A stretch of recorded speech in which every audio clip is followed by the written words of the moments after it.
Hello అండి. అందరికీ నమస్కారం. నేను మీ సరోజినినండి. ఈ వీడియో చేస్తుంటే నవ్వొస్తుందండి. ఎందుకనంటే, మా వాళ్ళు గత 12 రోజులుగా నాన్ వెజ్ ఏం తీసుకోవట్లేదు కదండీ! అందుకనే ఇంకా గణేష్ నిమజ్జనం తర్వాత మాకు ఇది చేసి పెట్టమ్మా అని చెప్పారు. ఇంట్లో చూస్తే బిర్యానీ చేసి పెట్టమన్నారండి. పన్నీర్ బిర్యానీ. ఇంకా పన్నీర్ బిర్యానీ చేసే టైం లేదండి. వాళ్ళెప్పుడు అడిగారంటే 1 గంటకట్లా నిర్ణయించుకొని టిఫిన్ తినేసి అప్పుడు అడిగారండి. నేనేమో కర్రీ చేసేద్దాము, కర్రీ చేసేసి రైస్ చేసేస్తాననుకుంటే లేదు లేదు. బిర్యానీ లాగానే కావాలి మాకంటున్నారు. సరేలే అని బగారా జేసేసి అందులో పడేసానండి ఇవి. పడేస్తే "నువ్వు బగారా చేసి బిర్యానీ చేసావనని చెప్పి మమ్మల్ని ఇలా ఆడుకున్నావనమాట నువ్వని" చెప్పి నవ్వుతున్నారండి.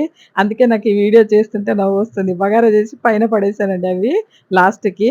ఇక తినేసారు దాన్నే బిర్యానీ అనుకోని. ఇంకా ఎందుకంటే 13 రోజులుగా 12, 13 రోజులుగా ఏం తినట్లేదు గదా! ఇలాంటియి. మసాలాలు అలాంటియి ఏమీ చేయట్లేదండి. అల్లం ఎల్లిగడ్డ అలాంటియి ఏం చేయట్లేదు కాబట్టి వాళ్ళు గూడా ఇదే సరే అనుకున్నారండి. వీడియో నచ్చితే లైక్ చేయండి.